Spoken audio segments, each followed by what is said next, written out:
Okay, he's gonna realize that I'm on. Okay, so normally I wait for people to get in here before I start, but I'm just so ready to get started because it's been so long. Well, it hasn't been so long. It's been a while since I've been on here.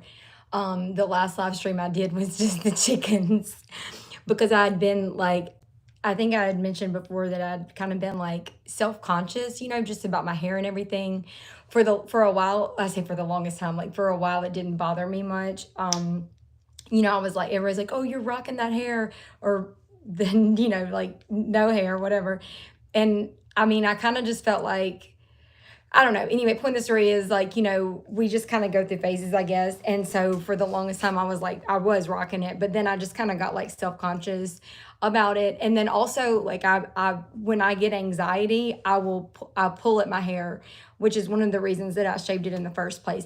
And that's the kind of stuff that like um, I don't really care to share. Like I'm not just like I usually don't like just tell my personal stuff. Well, I mean that's not true. I'm like this is yeah. I'm really pretty much an open book, but that's the truth is that it was like a vicious cycle because when it would hurt really bad. I don't know, like it's hard to explain, but my head would hurt really bad, and but then I would pull my hair and not pull it out, but just like pull at it, if that makes sense. I don't know.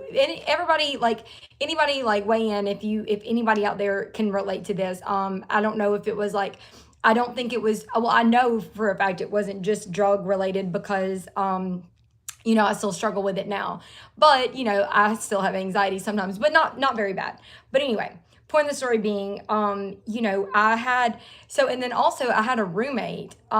So when I was trying to do the live stream, or when I was doing live streams every night, was when I had a roommate. And so I was trying to like um coordinated with her, but she would come home from work and I would be like, I'd have, the room, like I'd be in here.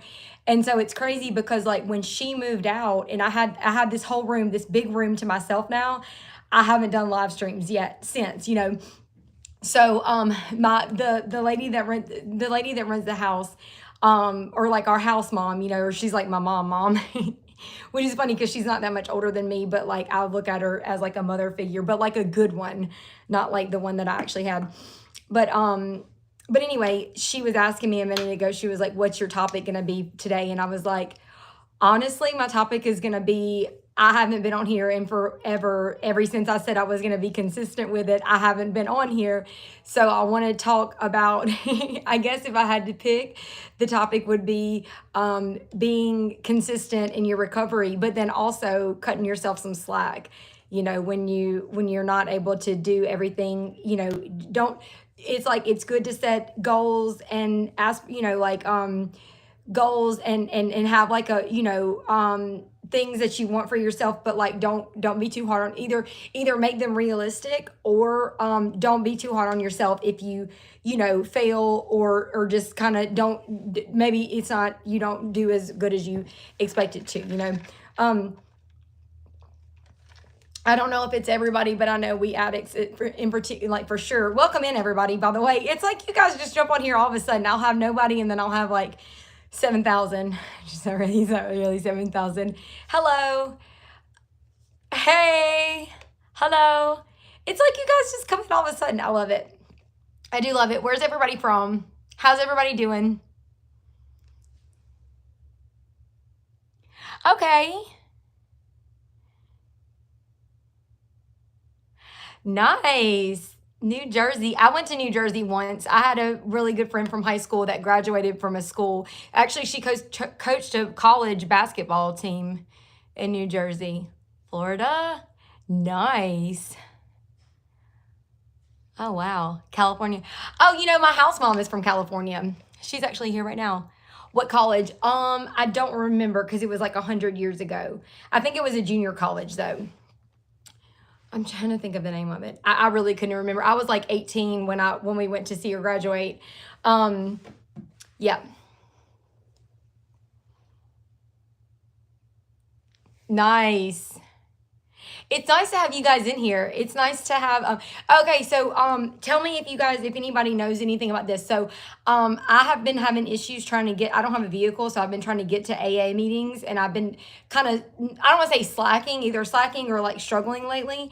And so I went online to see about like a Zoom meeting, like a AA online or whatever, and they had some in Australia, which I'm not gonna do it, but I do love. I love Australians so much. But I'm gonna try to do one tonight from like Atlanta, Georgia, or somewhere. To what was that? Oh my gosh! Stop it. Oh, you know the saying, flattery gets you nowhere. Flattery gets you everywhere. No, I appreciate that for so much. I'm from Louisiana. I live in South Louisiana. Well, I'm from North Louisiana, but I live in South Louisiana. Sorry.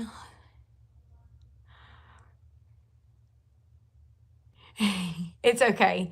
I missed you guys. One thing that I've noticed that's very Paul, the apostle Paul writes about it in the Bible. He says, why is it the things that I'm supposed to do, I don't do, and the things that I'm not supposed to do or I don't want to do, I do those things. And I can totally relate to that. Does anybody relate to that? Like, and it's not just the things that I have to do. Like, I'm a grown up, so I don't have to do anything, I don't have to be in sober living. I don't have to go to AA meetings. I don't have to do this live stream. I'm a grown woman, but like, those are the things that make me happy. Those are the things that bring me joy. Those are the things that keep me sober, which is, what, makes me happy and makes my life, worth living. So it's like, why do I always have this resistance towards those things? Does anybody feel like that? And then as soon as I start doing, I'm like, oh my God, I love this. Like, even my job, like I was just doing laundry and I hung up my work shirts and I was like, immediately I went, oh, like I just want to take a nap. Like the thought of working like made me want to take a nap. And I was like, why would I even think that? Like, I love my job. I really do. The whole time I'm there, I'm like dancing. I'm like, I love my job. I love my job, So I was like, why is it in my immediate reaction? Like, and it's crazy that I noticed it so, distinctly. Like I was like literally folding clothes or putting up clothes. And I was like, why did I just want to take a nap when I thought about going to work? That's crazy. But I think it's just a part of me that's still, kind of fear, in fear mindset, or maybe just, it's been a long time that I've kind of just not taken life seriously. So, I think maybe there's a part of me that is just still resistant to that. But I definitely love this side of things better. This way of life is definitely better than the alternative, than what I was doing. Thank you. Look, this is, so I don't know if anybody saw my videos with the chickens, but this is actually a feather from the from our chickens, from one of our chickens. But anyway, yeah. So everybody, if you haven't subscribed to my channel, please do so. If you know anybody that is either struggling with addiction or that is actively in recovery that might benefit from my channel, please share. Please like this video. Please subscribe to my channel. And if you subscribe to my channel, which I hope you do, say subscribe to it. I'm not really sure what happens after my live streams when the numbers go up and then they drop down. If you do decide to not subscribe to my channel any longer, let me know. Like, throw me a quick comment. Let me know if there's something. I mean, I am who I am, but I would like to know if there's something that I could do better or change that could potentially grow my following, because I would like to use this platform at some point when it is actually a platform, when I have enough people to, make a difference in some way, or to, like have a community of like-minded people that can relate to each other. Like when I just said, does anybody ever go through this? And somebody said no. What kind of addiction? Well, I mean, I'm in recovery from, drug addiction, or, alcoholic. I mean, I go to AA meetings. There are NA meetings like Narcotics Anonymous around here, but I don't think they're quite as, they're not really as much to choose from as there is AA. But so, for the sake of, simplicity, when I go to the meetings, I say, my name's Lindsay, I'm an alcoholic, which, by the way, my name is Lindsay. This is my name on my YouTube channel, and I'm not really sure why I chose a different name. But it's not like I'm being secretive about it. I mean, my name's Lindsay. So I would say my name's Lindsay, I'm an alcoholic. But, it's not that I really don't struggle with alcoholism. But I would abuse it just like I would anything else, because that's, usually how addicts, um, that's usually how they work. They'll trade out one thing for another, and maybe even not just drugs or alcohol or substances, but maybe like shopping, gambling, sex, perfectionism, working out, whatever it is we do, we tend to do it the most, and to the point where even if it's something healthy, we tend to take it to the extreme to where it becomes, unhealthy. That's just kind of how we roll. Again, if you haven't subscribed to my channel, please do so. I want to, oh, you know what? I just thought of something. So the lady that runs this house, Deb, who I just want to say too, like, I don't know if she's ever going to watch this, or even if she doesn't, I just want to say for what it's worth that I'm forever grateful for her. To be in an environment where it is, number one, God focused, because not everything in recovery is.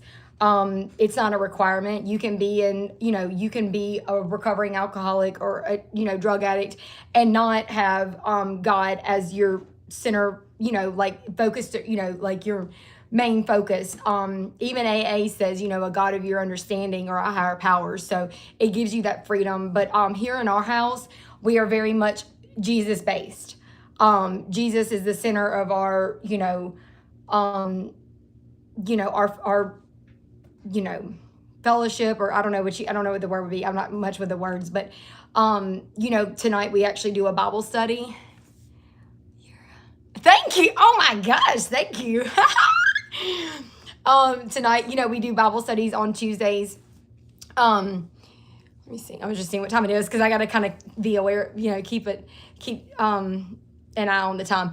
Oh, so listen, last night, wait, I'm getting all sidetracked. I'm a hottie thing really caught me off track. I'm like, ooh, thank you. What was I even saying? Sometimes you need that, like I was saying the other day, I have always tried to not put emphasis on material things, but like over the weekend, I got some new clothes. I got, I have this going on. I got to dress nice for Easter Sunday or Resurrection Sunday. And I felt like very grateful, but it felt good. Like I said, even though the focus should not, like, that's not what matters most. Like, you should feel good about yourself from the inside, but sometimes we just need that, so sometimes we need those compliments. Like, I would love for somebody to tell me if they thought that I was, funny, or if I was like, a role model to them, like in a spiritual sense, or like in, like a godly woman. Like if I got a compliment like that, that would be great. But if not, like I would, every now and then I don't mind hearing, you're pretty, you're hottie, something like that. Like I'll take that, It's not what I strive for. I don't strive to be attractive to people on the outside more than I do, on the inside. But I mean, 2 out of 2 don't hurt,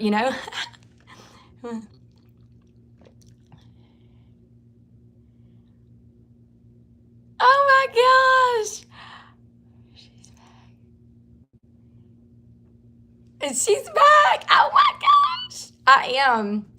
And it's true. Like I'm just, as much, it's like I put this pressure on myself. I'm like, I'm going to do live streams every day. Every day I'm going to do live streams. And, the reason that I did it today is not because I was like, I need to do this. It's because like I wanted to. And I think that's what it's all about. I think it's, the things that bring me joy, if I start making them like obligations, it kind of just takes, it's just something in my mind that's like, I don't want to do it. I don't want to do what I have to do. But it's like, I really love these things. No, I'm from Louisiana. Oh, because I said Atlanta for the AA, for the virtual AA meeting, because I was trying to find a city that had a bigger city that would have more options for the AA meetings. Because when I did Baton Rouge, the only nighttime AA meeting was like 8 o'clock, and our Bible study goes from like 7 to usually 9. It's like a prayer. It's like a prayer meeting, but also a Bible study. I love it.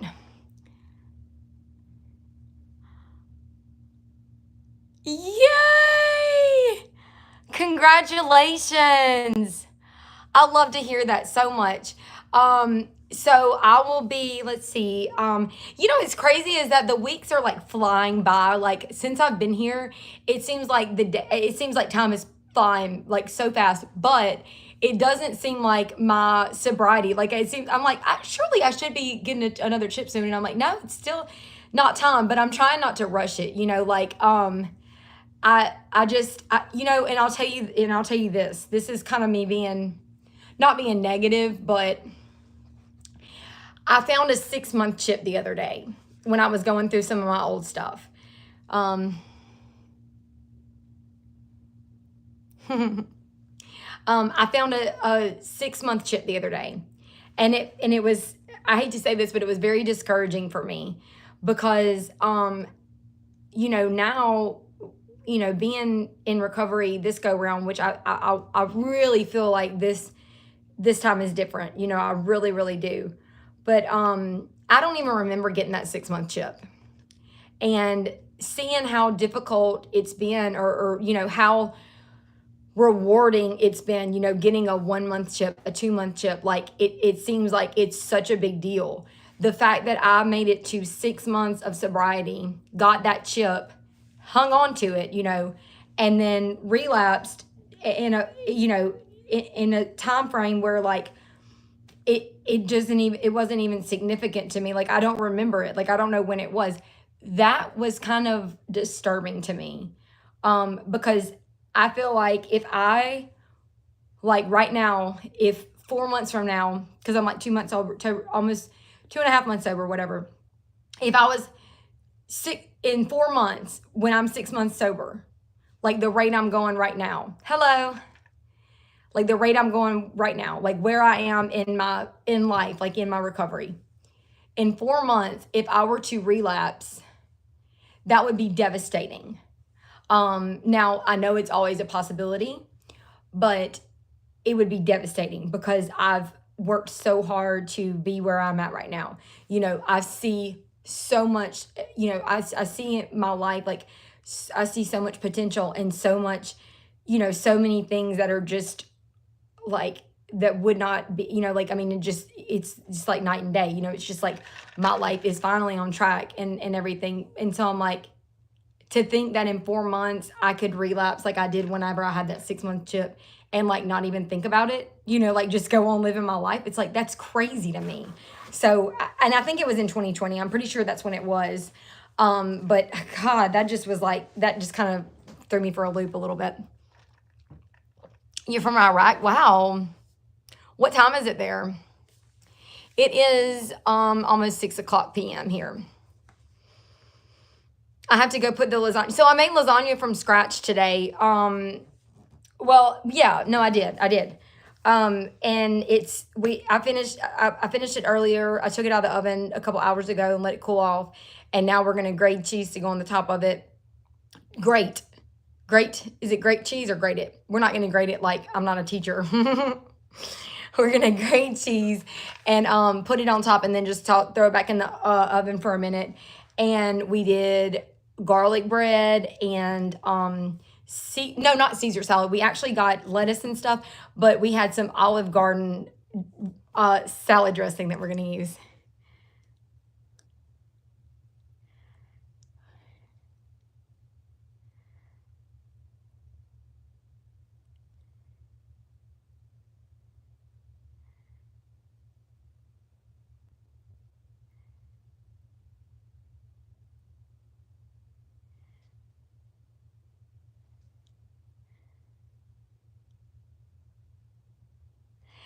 I can't see. I'm like, I don't know why I can't see very well.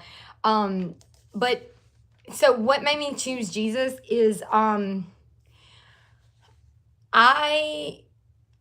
so for example, Miss Deb, the lady that runs our house, like our house mom, if she told us we had to go to AA meetings, we had to obviously stay sober, we had to read the Bible, we had to, do all these things.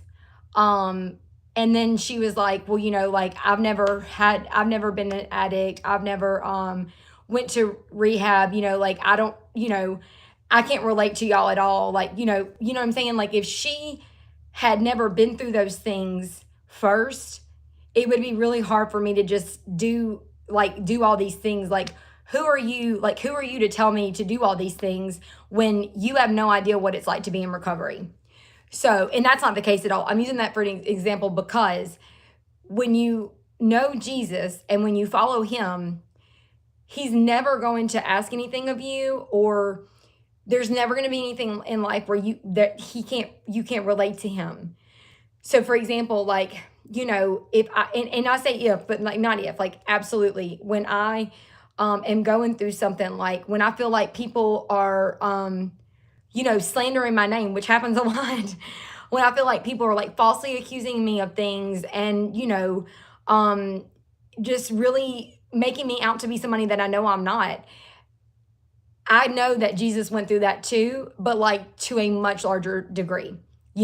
Jesus was perfect. He was literally God in the flesh, and they were just, literally just like physically abusing him, just mocking him, just making a fool out of him, or, so they thought, like doing all those things to him. And he's a lot more perfect than I am. I don't deserve for anybody to speak badly of me, but I'm not perfect. So there's probably a little bit of truth in what they're saying, even if they're wrong for doing it, or even if it's not all the way true. I can't say that I'm perfect. Jesus was or is. So when I go to him and I'm like, Jesus, like, please give me strength, because I have these people that are really, that are smearing my name through the mud, I know that he can comfort me, and I know that he understands.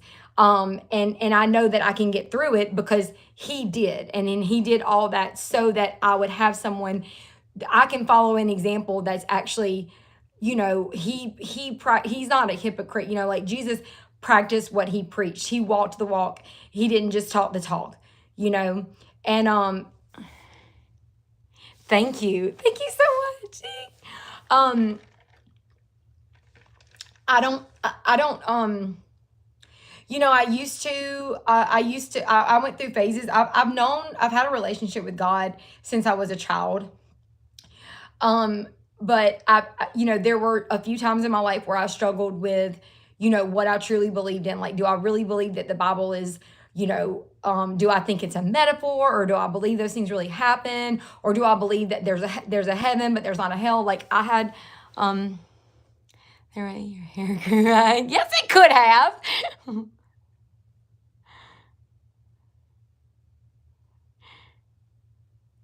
I'm not going to tell you. Okay, so no, my hair did not grow that fast. Vitamins, no, I'm not going to tell my age. A girl at work the other day was like, let me guess your age. You are 25. And I was like, yep. She was like, nailed it. She said, I'm so good at guessing people's age. I'm like, no, you're not. I'm 25 times 2, baby. Not really. But anyway, so it's so and I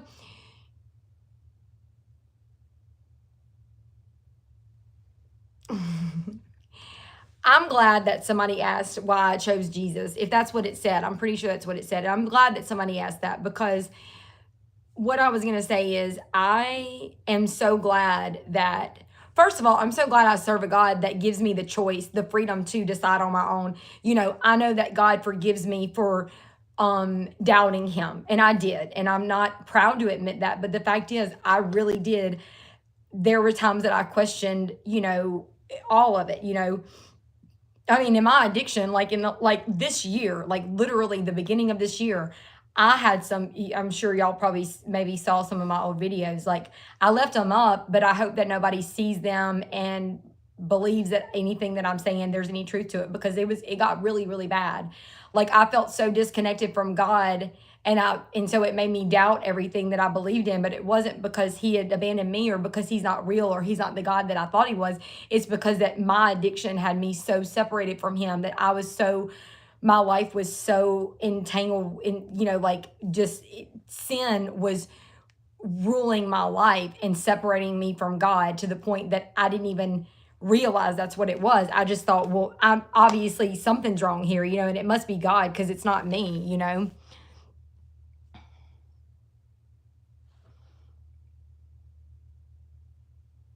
No, it's not. Is it?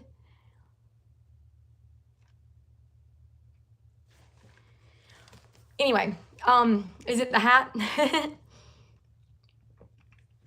But anyway, so I'm very grateful that not only do I serve a God that, forgives me for doubting him, but he really gave me a mind that was capable of thinking on my own for that very reason.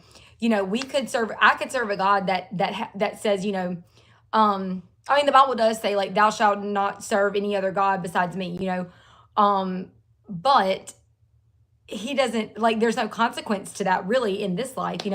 God's going to give us free will, um, but he wants us to choose him. He definitely does not want to make us love him or serve him. Like that's why he gives us free will, that so we can choose if, Jesus is who we want to follow. And I've made that choice for no other reason besides I love him and I know he loves me, and I'll never stop believing that ever again. And not because I have to, not because anybody makes me, just because I love him and I can feel it in my heart with everything inside of me. I believe that he is I know that he's the only, he's the way, the truth, the light. He's the light, the way, the truth. The only way through the Father is through him, or some, stuff like that. Hello. Okay. Well, my eyebrows are fake. I mean, they're not fake, but I have them like penciled in a little bit. Hey, I just saw the name. Hello. I missed you. It's so nice seeing familiar faces, names in here, So I am gonna have to go in a minute because I have to, what I'm gonna see? I'm gonna see if Miss Deb will let me do a live stream. We have an event this weekend. It's I think it's called Celebrate Recovery. And it is, she's putting it on and everything. And I wonder if she would let me live stream during it, because it might be cool, for you guys to see, like, because there's going to be like testimonials and a guest speaker and stuff. I did miss you. I did. Did you miss me? Also, I had like an insane amount of coffee today. Like I had, I got this iced coffee stuff from Walmart. It's like a concentrate. I don't know if y'all saw it. It's like in a thing like this in the refrigerated section. Like it's like concentrate, and you squeeze it and you like for a shot and you pour it in there, and then you put like coffee creamer. Like I did the Starbucks caramel macchiato, and oh, I love that. You don't know how happy that makes me feel. And I can say now for sure, without a doubt, that it is Jesus in me, because before when I was, in my addiction, I loved God, and I really thought that Jesus was living inside of me. I know he was, but I was also, like I said, I was also under the influence of, drugs. And so I love that I can hopefully be like a light to somebody, and know that it's, that I'm not a phony. Now my hair might be fake, my teeth and my eyebrows and everything else might be fake, but the light that you see in me is not fake. It comes from Jesus. And the things that used to be used in a the things that used to be held against me, like when I was in rehab, and people would say, well, when you have a light like Jesus, and no, that doesn't mean you get cussed out all the time. That's not that's not how that works. Well, it is how it worked then, because I was around a group of people that saw something in me that they didn't see in themselves, and they,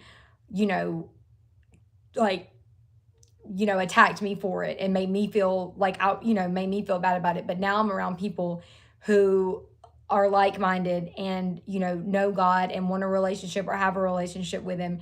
And so if they see a light in me, they appreciate it. They don't like ridicule me for it. So it's nice. And I want that. I want that so bad. I want for people to see something in me that they want for themselves. And I want to be able to tell them like what God's done in my life,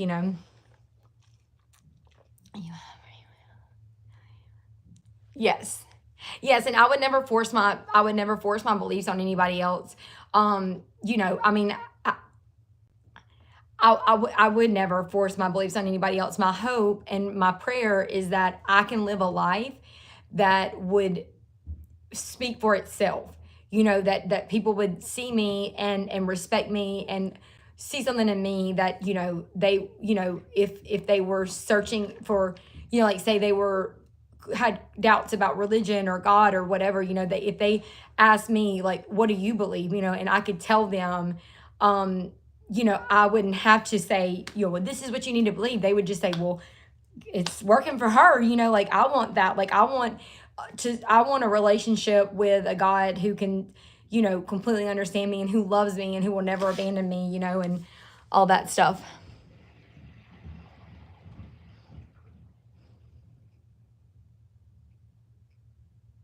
What does that mean? Hey, hi.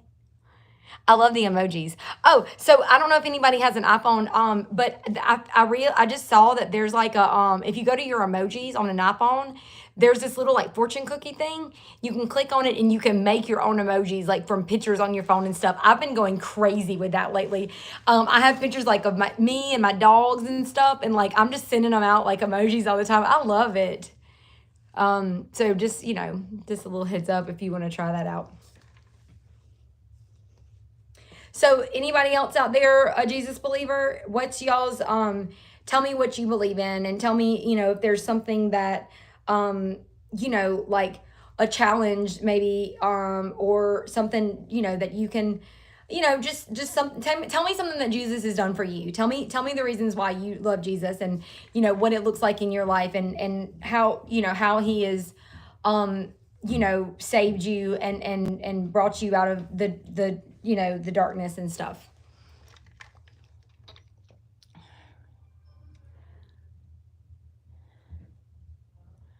No, I've actually never been out of the United States ever.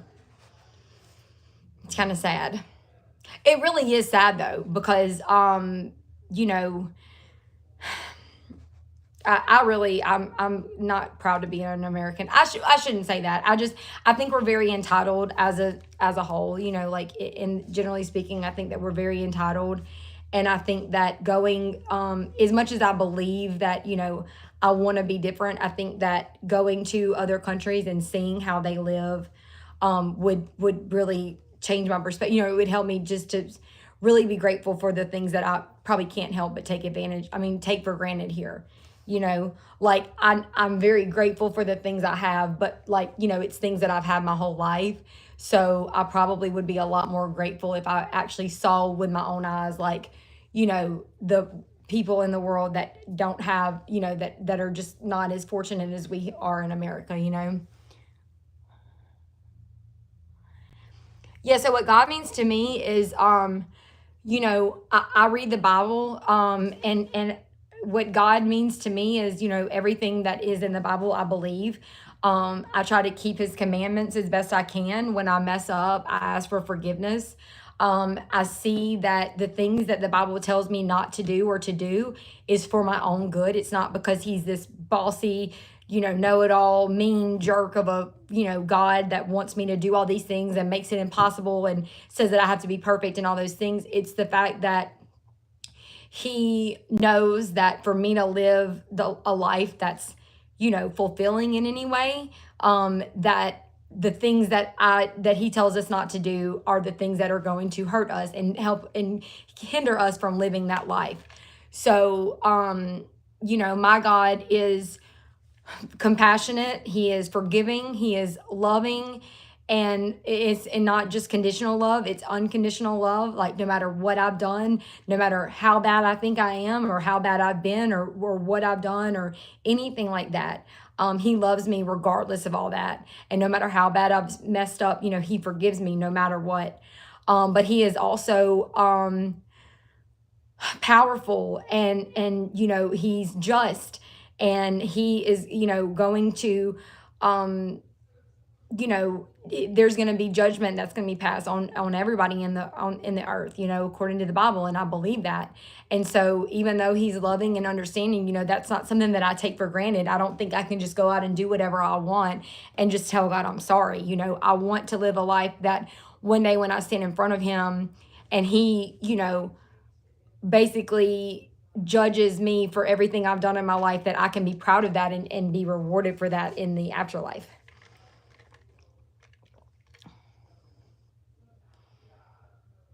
Me too. Me too. So when I was, okay, let me tell you a little story. So when I was about 5 or 6 years ago, when I was in my, like, really bad in my addiction, um I was so hopeless in my life. Like, I had no family, no job, no money, no car, no self-respect, no home, no phone, no nothing. Like, I literally had nothing. And I was in a very bad, very abusive relationship. I had, it was really, really bad, you know. And one day I just hit the floor. I was in the bathroom floor. Like, it's always the bathroom floor. Like, anytime I, like, am, like, at my, like, rock bottom, it's always like the bathroom floor. But I was like, God, help me, please. Like, I can't do this anymore. And literally God saved my life. Like, the next day, it was like the clouds just parted, and it was like I just had this, everything in my life just opened up for me to get, to fast track, like, to having a, going to rehab, getting a job, going to sober living, getting a phone, all these things, like, really got my life back on track. Now, obviously, that did not last. And I'll tell you why it didn't last. Because what I did was, I admitted that I was, so the first step in recovery, we're the AA, the first step is we admitted that we were powerless over drugs and alcohol, that our life had become unmanageable. So what I did was, I admitted that my life had become unmanageable. I wasn't, obviously I wasn't able to be a functioning member of society. I was failing in all aspects.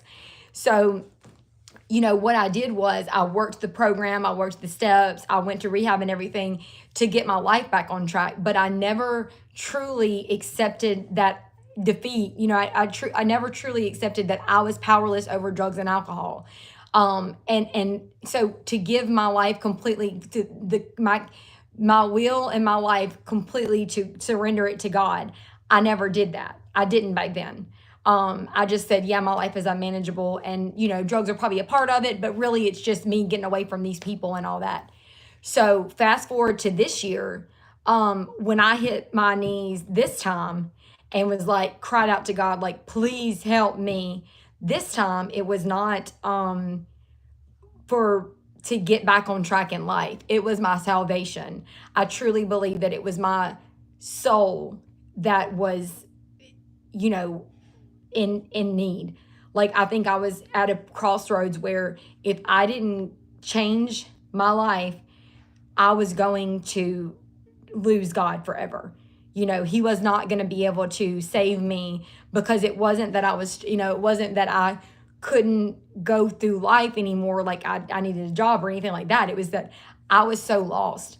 And I'm the kind of person, I can't live without God. The the Bible, the big book says that we suffer from a spiritual malady, and it means basically, like, a God-shaped hole in our hearts, that, with, if we don't feel it with God, we're going to feel it with other things, very destructive things. And anything other than God, filling a God-shaped hole with anything besides God, is just, not good. It can't, it leads to destruction. So maybe for some people, they can go to church on Sunday and that's enough for them. But for me, I suffer from a spiritual malady, and I have to put God first in my life above all else, and then also abstain completely from drugs and alcohol, which I think the second is definitely possible because of the first. God, we can do all things through God who strengthens us. So I say all that to say, I couldn't go on any longer with God not being the center of my life. So to me, that was the more life or death. Now, granted, in 2020, when I was at my lowest, I was facing life or death every day from drugs and from abuse and the life that I was living. This was not a matter of life or death, so to speak. Well, it kind of was, because I was also, like, not going to say it, but that was something that I was getting to the point where I was like, I don't want to be alive anymore, So,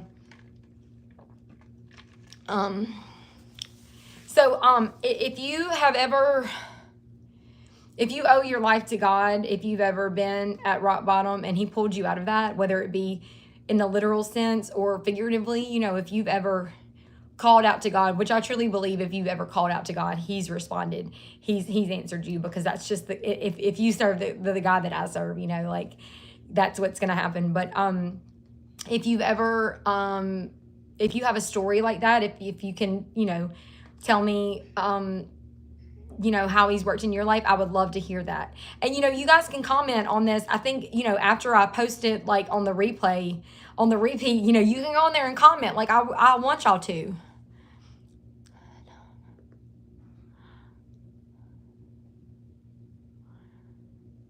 Oh, wow. Well, I'm glad you didn't. Yeah. I'm glad you're alive. And I hope that I hope that you will share your testimony with people and how God saved you. And I hope that you will, you know, use every day that you have on this earth to serve him and to, you know, carry out whatever his purpose is for your life. I'm excited about that. I'm excited to have my life, you know, back on track. I'm excited. I say back on track. My life's never really been on track at all.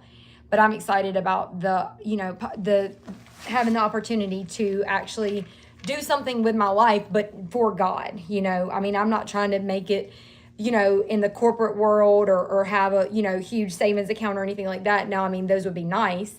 I do need to learn how to be financially, you know, self-sufficient or whatever. But my goal is I want to bring people to the Lord. I want to help people that are suffering from drug addiction and alcoholism and, you know, abuse and stuff. I want to help them find a way out, and that way is God. And you know, that's what I want my life to be, you know. So yeah, I'm not gonna mess with this hair because this is why. Anyway, I'm not gonna talk about that. Anyway, well, I thank you guys for joining. Like I said, if you have not subscribed to my channel yet, please do. Yeah. Thank you. I try to be. Yeah.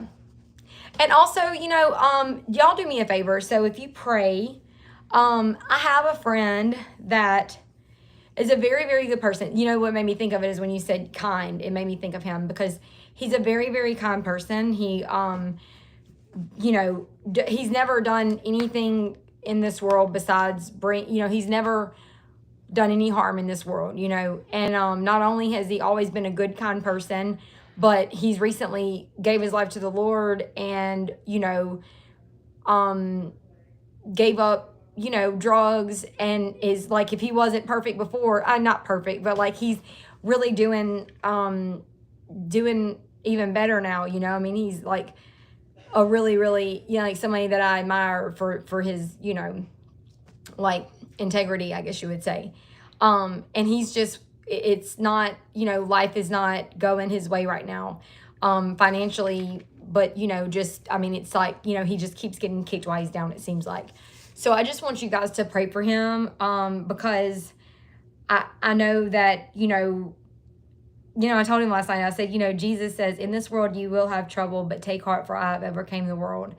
And I love that. And it's true, you know, I mean, like, Jesus never promised us, even when we give our lives to him, you know, like, he never said it was going to be easy. It definitely is not. As a matter of fact, you know, if it seems like you can't really catch a break, it probably is because you're doing something right and the devil is, you know, you're on his radar now. But yeah, but so just, I want him to continue walking with God and everything. Hey, did you use that cheese? You're in the middle of your thing. Yeah, I'm almost done. Yeah, I'm finishing up right now. No, I was just wondering where that other cheese is. I put everything in that bottom drawer. Okay. Okay.